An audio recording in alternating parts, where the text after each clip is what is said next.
गर्मियों में यदि आप चाहते हैं कि आपका जेट प्लांट बहुत अच्छा हरा भरा रहे, घना रहे, पौधा एकदम हेल्दी रहे, तो आज जो मैं आपके साथ में फर्टिलाइजर शेयर कर रही हूँ उसको अगर आप डालेंगे तो आपका जेट प्लांट जो है सभी प्रकार के पोषक तत्वों से युक्त रहेगा। हेलो फ्रेंड, मैं सबिता ग्रीन गार्डन गुजरात से। जेट प्लांट लगाने के बहुत सारे शौकीन लोग रहते हैं जो कि प्लांट लवर रहते हैं, और जेट प्लांट सभी के गार्डन में इतने आसानी से ग्रो भी नहीं होता है, लेकिन अगर एक बार लग जाता है तो ये प्लांट आपके गार्डन से कभी भी नहीं जाता है। अब गर्मियां काफी ज्यादा हो गई हैं, अप्रैल का आधा महीना बीत चुका है और इस टाइम पर ये समस्या बहुत ज्यादा रहती है कि अब गर्मियों में हम अपने जेट प्लांट में कौन सा फर्टिलाइजर दें। आज जो फर्टिलाइजर आपके साथ में शेयर करूंगी, आपका छोटा सा जेट प्लांट है तब भी आप उसमें ये फर्टिलाइजर दे सकते हैं, और बड़े बड़े पौधे हैं उनमें भी आप ये फर्टिलाइजर जरूर दें, उससे जो है रिजल्ट आपको बहुत अच्छे देखने को मिलेंगे। तो ऐसे जो लोग रहते हैं जिनको नहीं पता चलता कि हमारे पौधे को किस प्रकार के पोषक तत्व की जरूरत है, उन लोगों के लिए फर्टिलाइजर सबसे बेस्ट फर्टिलाइजर है। गर्मियों में आपके पौधे की जड़ों को ठंडक भी देगा, पौधा एकदम हरा भरा रहेगा, मोटी मोटी ब्रांच रहेंगी और पौधे की जो ग्रोथ है वो काफी अच्छी फास्ट होने लगेगी। जेट प्लांट एक ऐसा प्लांट है जो अपने पत्तियों में पानी स्टोर करके रखता है। इसकी पत्तियों का अगर आप टच करके देखेंगे या अगर आप इसको तोड़ेंगे तो इसके अंदर से आपको जेल की तरह, पानी की तरह निकलता हुआ दिखेगा। तो ये अपने पत्तियों में पानी स्टोर करके रखता है, स्टेम में भी पानी स्टोर करके रखता है। ये जो ब्रांच है इनमें भी काफी ज्यादा पानी भर के रखता है। लेकिन गर्मियों में ऐसा नहीं है कि ये एक सकुलेंट वैरायटी का प्लांट है तो इसको हमको पानी बहुत कम देना है। ये एक ऐसा सकुलेंट वैरायटी का प्लांट है जिसको डेली ही पानी की जरूरत रहती है, और इसकी एक खासियत है कि ये सकुलेंट वैरायटी का जरूर ही प्लांट है, लेकिन ये फुल सनलाइट में रहना पसंद करता है। तो अगर आप जेट प्लांट लगाए हैं, आप चाहते हैं कि आपका जेट प्लांट बहुत तेजी से ग्रोथ करे, तो कोशिश करिए कि आपके जेट प्लांट को आप 4 से 5 घंटे की सनलाइट जरूर दे पाएं। ये एक ऐसा सकुलेंट वैरायटी का प्लांट है जो कि एक बहुत बड़े से ट्री का शेप भी ले लेता है।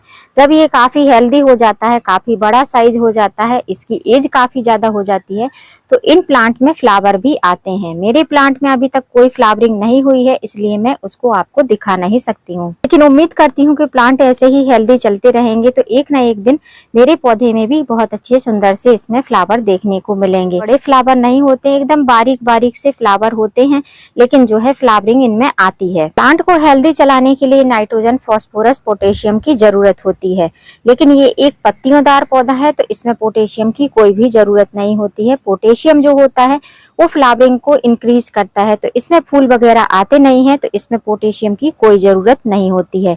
इसलिए जेट प्लांट में जब भी आप फर्टिलाइजर देते हैं तो नाइट्रोजन और जो है फास्फोरस रिच फर्टिलाइजर का ही यूज करें। ऑर्गेनिक वे में नाइट्रोजन के लिए आप चाय पत्ती और कॉफी पाउडर का यूज कर सकते हैं, और जो है फास्फोरस के लिए आप डीएपी, बोन मील, बुझे हुए चूने का यूज कर सकते हैं। अब जो नाइट्रोजन रहता है वो हमारे पौधों के विकास के लिए जरूरी रहता है। जैसे कि आप देख पा रहे हैं, ये पत्तियां हैं, पत्तियों में आपको ग्रोथ दिखाई दे रही है, पत्तियां काफी अच्छी हरी भरी दिखाई दे रही हैं। तो ये ऐसा तभी होता है जब आपके पौधे में नाइट्रोजन की मात्रा होती है। अगर नाइट्रोजन की कमी हो जाएगी तो आपका जेट प्लांट ग्रोथ करना बहुत कम कर देगा। पत्तियां पीली होने लगेंगी, पत्तियों की ग्रोथ नहीं होगी, एकदम मुरझाई मुरझाई सी अनहेल्दी सी पत्तियां रहेंगी। तो यदि जो मैंने बताया है इनमें से कोई भी प्रॉब्लम है तो आप अपने पौधे में नाइट्रोजन की मात्रा का उपयोग करें, जिससे कि आपका पौधा हेल्दी हो जाए। दूसरा पॉइंट, फास्फोरस की कमी। फास्फोरस की कमी से जो है आपके पौधे की जो ब्रांचेस हैं, ये जो आपको मोटी मोटी सी नई शाखाएं दिखाई दे रही हैं, ये काफी पतली पतली सी, लेगी लेगी सी रहेंगी। पत्तियां जो आपको मोटी मोटी सी दिख रही हैं, हेल्दी हेल्दी सी, ये भी अनहेल्दी सी रहेंगी। तो अगर आप चाहते हैं कि आपके पौधे में जो है कैल्शियम, फास्फोरस की कमी ना हो, तो आपको मैंने जो उपाय बताए हैं उनको आप कर सकते हैं महीने में एक बार। और नाइट्रोजन की बात है तो नाइट्रोजन जो है 15 दिन में एक बार आप ऑर्गेनिक नाइट्रोजन गर्मी में भी डालेंगे तो कोई दिक्कत नहीं होगा। अब यहाँ पर आप देख रहे हैं, आपको ये कुछ व्हाइट व्हाइट से चिपके चिपके से कीड़े दिखाई दे रहे होंगे।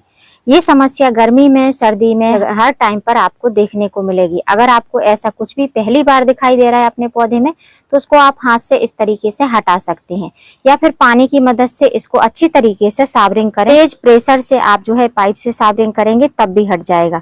और यदि ज्यादा हो गया है तो आप जो है नीम ऑयल का स्प्रे कर सकते हैं, या जो है लिक्विड डिटर्जेंट या जो शैम्पू रहता है उसका स्प्रे कर सकते हैं 1 लीटर पानी में 1 टेबल स्पून करके, और शाम के टाइम में स्प्रे करेंगे तो पौधा आपका हेल्दी हो जाएगा। 4 से 5 बार करेंगे महीने में तो जो है आपके पौधे से ये कीट पतंग हट जाएंगे। और आज जो ये फर्टिलाइजर बताने वाली हूँ इसको आप सुबह दोपहर शाम किसी भी टाइम पर अपने पौधे में अप्लाई कर सकते हैं। लेकिन आप जो है इसको जड़ों में डालेंगे तो सुबह दोपहर शाम कभी भी डाल सकते हैं, लेकिन अगर पत्तियों पर स्प्रे करना चाहते हैं तो आप इसको अर्ली मॉर्निंग मीन्स के 7 बजे से पहले पहले आप इसको स्प्रे करिए, या फिर जो है शाम को 6 बजे के बाद आप अपने पौधे की पत्तियों पर इसको स्प्रे कर सकते हैं। आज जो फर्टिलाइजर शेयर करने वाली हूँ वो मैं अपने 5 पौधों में आपको इसको अप्लाई करके दिखाऊंगी। वैसे तो मैं जो है आज अपने सभी पौधों में इस फर्टिलाइजर का यूज करूंगी। मैं 15 से 20 दिन में इस फर्टिलाइजर को अपने पौधों की मिट्टी में जरूर डालती हूँ जेड प्लांट की। पौधे में खाद देनी है वो भी लिक्विड खाद, तो हमको गमले की मिट्टी की गुड़ाई कर लेनी है। 1 दिन पहले आपको गमले की मिट्टी में पानी नहीं देना है। जैसे मैं शाम को पानी देती हूँ तो कल मैंने शाम को पानी इसमें नहीं दिया है, तो आप देख सकते हैं तब भी इसमें मॉइस्चर है। तो इस तरीके से हमको गमले की मिट्टी की गुड़ाई कर लेनी है। और यदि आपके गमले की मिट्टी में एक्स्ट्रा मॉइस्चर है तो आप उसकी गुड़ाई करके छोड़ दीजिए, और 2-3 घंटे बाद या जो है सुबह के टाइम गुड़ाई कर दीजिए, शाम के टाइम में इसमें फर्टिलाइजर दे दीजिए। तो जो एक्स्ट्रा मॉइस्चर रहेगा वो निकल जाएगा, और जब हम फर्टिलाइजर देंगे तो जड़ों में अच्छी तरीके से खाद मिल पाएगी, पौधा अच्छे से उसको ले पाएगा। अब यहाँ पर जो 4 बड़े बड़े से थोड़े से साइज में बड़े गमले हैं उनकी मैंने अच्छे से डीप डिगिंग कर दी है, और एक गमला ये छोटा सा है जिसमें मैंने काफी सारी कटिंग ग्रो करके रखी है। उसकी गुड़ाई करने के लिए मैं जो है नाइफ का यूज कर रही हूँ। आप स्पून वगैरह का यूज करके साइड से थोड़ी सी आप मिट्टी को ढीला कर दें, या नहीं होता है तो आप ना भी करें, ऐसे ही डायरेक्ट फर्टिलाइजर दे सकते हैं।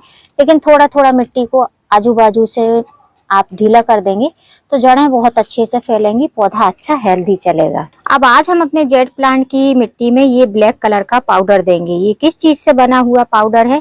ये एक ऑर्गेनिक फर्टिलाइजर है जिसको अगर आप यूज करते हैं तो जेड प्लांट ही नहीं, इवन आपके किसी भी फ्लावरिंग प्लांट या वेजिटेबल प्लांट या फ्रूटिंग प्लांट में इसका यूज करते हैं तो आपको रिजल्ट बहुत अच्छे से देखने को मिलेंगे। इस पाउडर को आज मैंने काफी सारी मात्रा में बनाकर रखा है, क्योंकि मैं अधिकतर सभी अपने पौधों में आज इसको अप्लाई करूंगी, और जिससे कि मेरे पौधे काफी अच्छे हेल्दी रहेंगे। 15 से 20 दिन में एक बार अगर आप इस पाउडर का यूज अपने जेड प्लांट में करते हैं तो आपके जेड प्लांट की पत्तियां काफी हरी भरी रहेंगी, पौधा आपका बहुत हेल्दी रहेगा, जड़ें काफी अच्छी मजबूत रहेंगी, किसी प्रकार के पोषक तत्व की कमी नहीं होने पाएगी।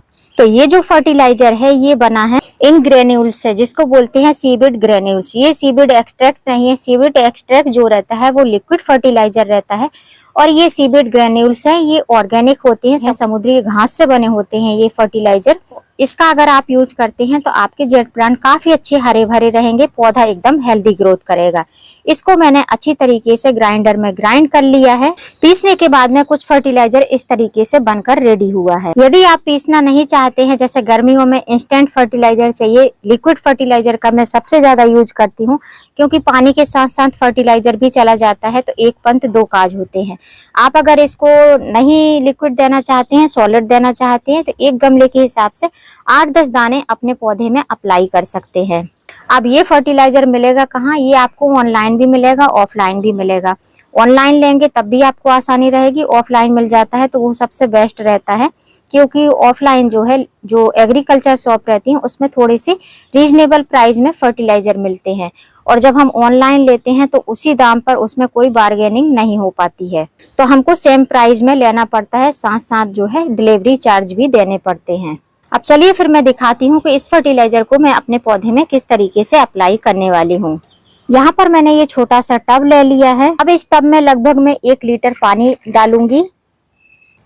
तो ये हो गया 1 लीटर पानी। अब 1 लीटर पानी में 1 टेबल स्पून जो हमारे खाने वाली चम्मच रहती है उस चम्मच से भरकर 1 चम्मच हमको ये फर्टिलाइजर जो कि पाउडर फॉर्म में है इसको ऐड करना है, और ये अच्छे से घुल जाएगा। इसको आपको घोलने की भी जरूरत नहीं पड़ेगी, ये बहुत अच्छे से घुल जाता है। तो अभी आप देख रहे हैं अच्छी तरीके से धीमे धीमे जो है पानी में मिक्स हो चुका है। अब फर्टिलाइजर मिक्स होने के बाद में इसको अच्छी तरीके से हम सेक कर लेंगे, जिससे कि हमारे पौधों की जड़ों में इसका ऑक्सीजन लेवल बहुत अच्छे से बना रहे। इस तरीके से सेक करने के बाद में हम अपने गमले की मिट्टी में ये फर्टिलाइजर देंगे। आप इसका कलर देख सकते हैं, कुछ ब्लैकिश कलर हो गया है इसका। अब इस फर्टिलाइजर का हम यूज करेंगे। जब हमको ये फर्टिलाइजर देना है तो एक चीज का ध्यान देना है कि बहुत ज्यादा जैसे हम पानी देते हैं पौधे में, उस तरीके से हमको ये खाद नहीं देनी है। बस उतना ही देना है कि जितने में जो है जड़ों तक ये खाद पहुंच जाए। तो जो गमले बड़े हैं उसमें आधा गिलास के करीब हम ये खाद देंगे, और जो गमले छोटे रहेंगे उनमें हम थोड़ी मात्रा इसकी कम देंगे। इस तरीके से हमको इस खाद को अप्लाई करना है। और इस खाद का यूज आप सुबह दोपहर शाम किसी भी टाइम अपने पौधे में कर सकते हैं। ऐसी कोई इसमें बाउंड्रीज नहीं है कि आपको जो है सुबह ही इस फर्टिलाइजर को डालना है या शाम को ही ये फर्टिलाइजर डालना है। ये एक ऑर्गेनिक फर्टिलाइजर है जिसको आप जो है किसी भी टाइम अपने पौधे में अप्लाई कर सकते हैं। अब एक बार मैंने ये खाद दे दी है, अब जो है इसको 15 से 20 दिन बाद मैं फिर से अप्लाई करूंगी अपने पौधों पर। कि जब दूसरी बार इस पर मैं ये खाद डालूंगी तो वो छिड़काव करूंगी, मतलब कि सीविड एक्सट्रैक्ट का छिड़काव करूंगी। मैं ये सीविड ग्रेन्यूल्स लिक्विड फर्टिलाइजर मिट्टी में नहीं दूंगी, मैं पत्तियों में ये फर्टिलाइजर दूंगी। यदि आपके पास में सीविड एक्सट्रैक्ट नहीं है तो कोई प्रॉब्लम नहीं है, आप मिट्टी में भी दे सकते हैं। मिट्टी में भी देंगे तो कोई प्रॉब्लम नहीं होगी। फर्क इतना ही है कि अगर जैसे आप बदल बदल कर फर्टिलाइजर देते हैं, जैसे एक बार मिट्टी में एक बार पत्तियों पर, तो पौधा बहुत तेजी से रिएक्ट करता है, बहुत तेजी से ग्रोथ करता है। और थोड़ा सा बदल बदल के फर्टिलाइजर मिलते हैं तो पौधे जो है बहुत खुश रहते हैं, पौधे बहुत अच्छे से ग्रोथ करते हैं। तो यदि आपने जेड प्लांट की कटिंग लगा रखी है, जेड प्लांट की कटिंग बहुत धीमे धीमे से ग्रोथ कर रही है, तो आप इस सीविड ग्रेन्यूल्स या सीविड एक्सट्रैक्ट का यूज कर सकते हैं अपने पौधों पर। बहुत अच्छे से ग्रोथ करेंगे, पत्तियां काफी अच्छी चमकदार रहेंगी, पत्तियां हरी भरी रहेंगी, पौधा हेल्दी रहेगा। और पौधे की पिंचिंग करते रहेंगे तो पौधा जो है जंगल जैसा घना भी बनता जाएगा। तो यदि आपके पास में सीविड ग्रेन्यूल्स नहीं है तो इस टाइम पर आप जो है सीविड ग्रेन्यूल्स परचेज कर लें, क्योंकि यही एक ऐसा फर्टिलाइजर है जिसका आप बहुत ज्यादा मात्रा में गर्मियों में यूज कर सकते हैं और अपने पौधों से फूल फल और जो है सब्जियां ले सकते हैं। ये फर्टिलाइजर सभी पौधों में अप्लाई किया जा सकता है, इंडोर प्लांट हो आपके पास में, चाहे जो है आपके पास में आउटडोर प्लांट हो, सभी प्लांट पर आप इसके रिजल्ट देखेंगे तो बहुत अच्छे आपको रिजल्ट देखने को मिलेंगे। तो यदि आप जो है इंडोर गार्डन बनाकर रखे हैं, इंडोर प्लांट लगा के रखे हैं, तो उनके लिए भी ये फर्टिलाइजर सबसे बेस्ट है। और फूलों वाले प्लांट लगा कर रखे हैं तो उनके लिए भी सबसे अच्छा फर्टिलाइजर है। उम्मीद करती हूँ फ्रेंड वीडियो हेल्पफुल रहा होगा। वीडियो यदि अच्छा लगा हो तो वीडियो को लाइक करना, चैनल पे न्यू हो तो चैनल को सब्सक्राइब करना बेल आइकन के साथ। फिर मिलूंगी किसी नई वीडियो में नए टॉपिक के साथ। तब तक के लिए हैप्पी गार्डनिंग।